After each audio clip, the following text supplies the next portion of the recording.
Malaysia is a heaven for food lovers everywhere. From our classic nasi lemak to award-winning laksa, there is nothing that can't satisfy our taste bud here. But our food paradise is also given another title. Masalah obesity sedang meningkat di Malaysia dan berada pada tahap yang amat membimbangkan. The fattest country in Southeast Asia. In this episode of The Society with me, Farhana, we will uncover the obesity epidemic that has hit our food-loving nation.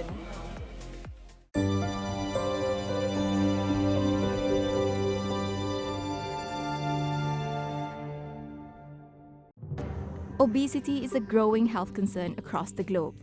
Worldwide, more than 1.9 billion adults are overweight.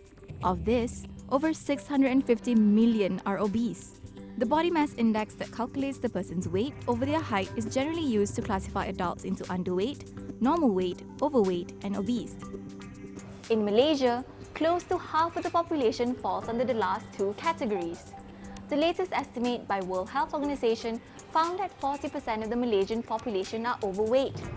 On top of that, 14% of us are obese, making Malaysia the fattest in the region. Sekarang ni obese pada diri saya dah tahap 3 yang paling teruk lah. Sampai mencecah paling tinggi sekali 225 kg. Sekarang berat saya 184. Dia kata daripada skor rendah tu saya aktif, tapi disebabkan pemakanan lah. Pemakanan tak jaga, memang dia cepat naik lah. Tak fikir pasal kesihatan semua, so makan memang tak jaga. Sampai ke college, dah study, memang tak ada time nak. So kita akan cari benda yang senang tapi kenyang lah. So example Maggi cup. So kalau buat kat luar 2 hours, kita akan pergi cari kat mamak. So memang makan je lah apa yang boleh. Ada dalam 4 ke 5 kali satu hari, tapi dalam portion yang banyak. Mi goreng memang saya punya favourite. Ayam, saya boleh makan semua jenis ayam. Air manis semua jenis air lah saya boleh minum, dan tak jaga lah.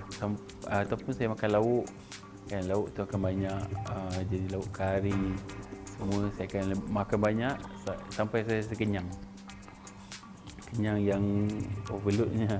The environment we live in today, yeah, Malaysia is known as a food heaven, so we are actually spot for choice. The syndrome of eating out among Malaysians is very serious now. I mean, because we spend half our meal outside the home, which means that whatever we eat, we don't have control on.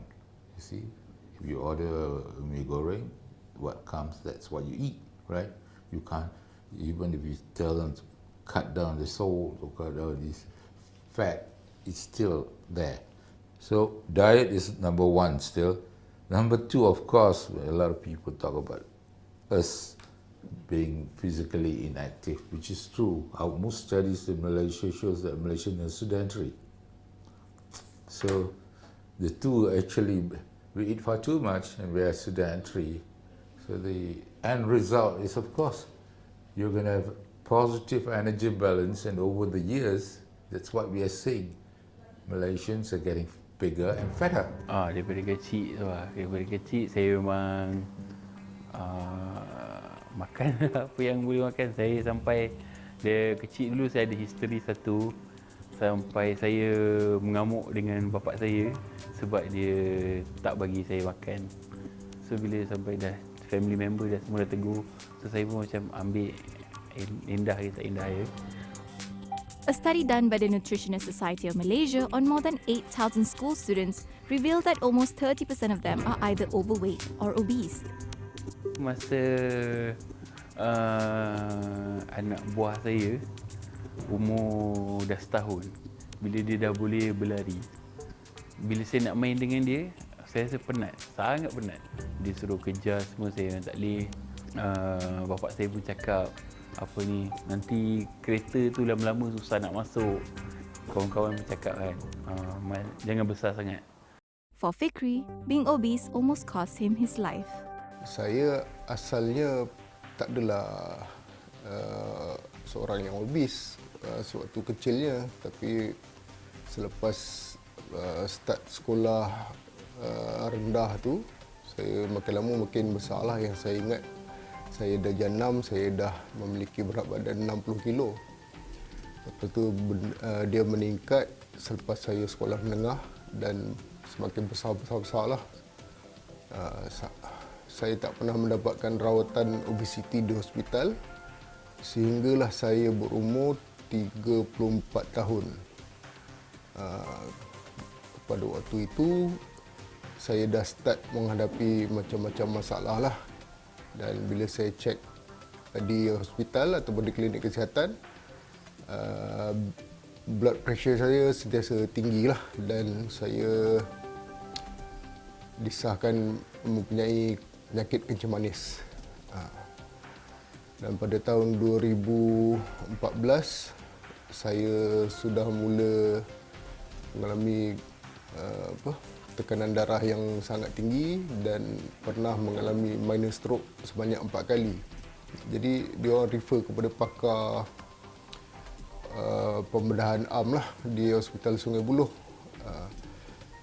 Dan diorang solution dia senang je, dia kata awak ni obesity, umur muda dan berat badan awak, body awak tak mampu menampung berat badan awak lah. Saya memang seorang yang kuat makan. Hobi saya memang makan. Saya stres saya makan, saya suka saya makan.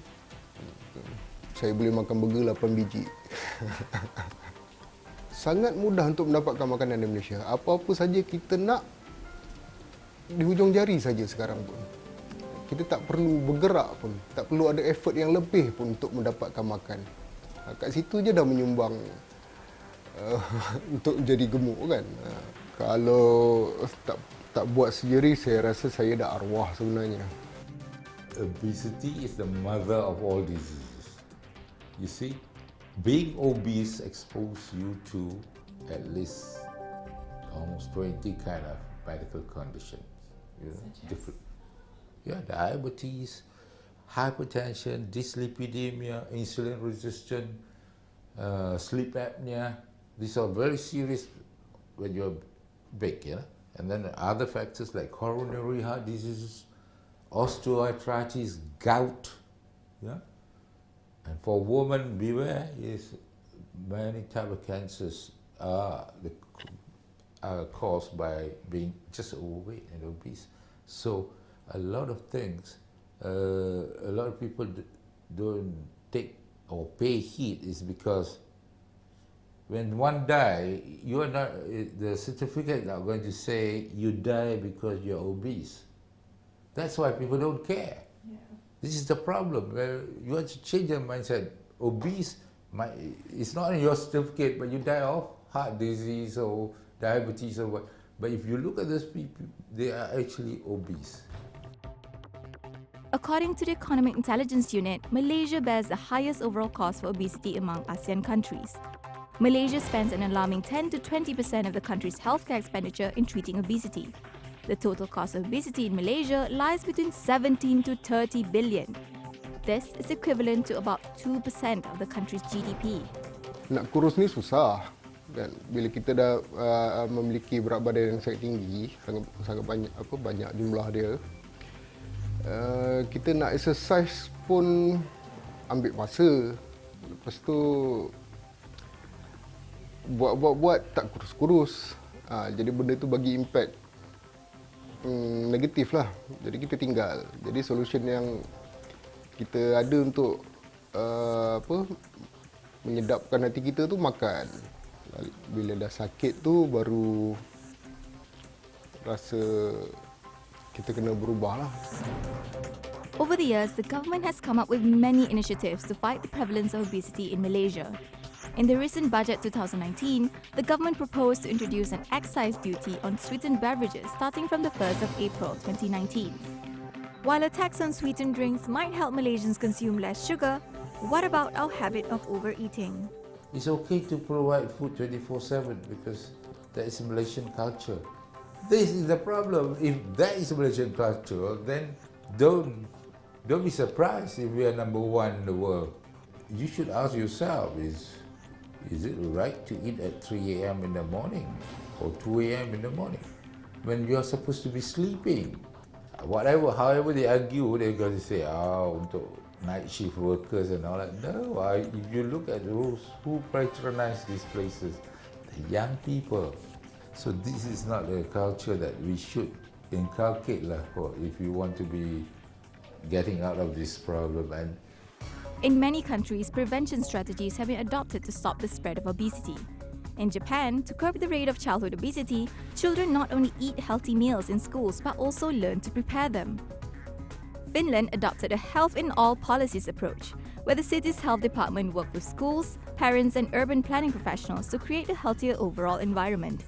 the government, and especially the Ministry of Health, you must tabik them because they are trying their best to come up with programs to help these people who are having this problem, overweight problem. But unfortunately, the cause of obesity is multifaceted. One ministry can't do the whole thing. Yeah. All the policies and programs are actually, it has to be a coherent effort from different ministries, you know, to actually work hand in hand with MOH to help the people overweight. Yeah. But even with better prevention strategies, what can really be the solution to the obesity epidemic? We have to instill in the minds of Malaysians that we are overdoing it and we should eat moderately. Instead of rice menggunung, you already have a quarter portion is rice, a quarter portion is protein, and fruits and vegetables should make half of your. You shouldn't give up what you like, but just eat moderately and keep physically fit so that you still can enjoy what you want. Saya turun 50 kg kot. 50 kg sampai 177. Ideal weight tu lah, saya tak minta tu. Saya cuma minta saya dah boleh berlari dengan kawan-kawan semua. Saya dah boleh join kawan-kawan bersukan. Mengaku yang kita ni sebenarnya obese. Kan? Terima kenyataan tu sebenarnya kita ni obese dan kita memerlukan bantuan. There is no easy way out when leading a healthy lifestyle. Everyone should work harder to eat less and exercise more. This is me, Farhana. See you next time.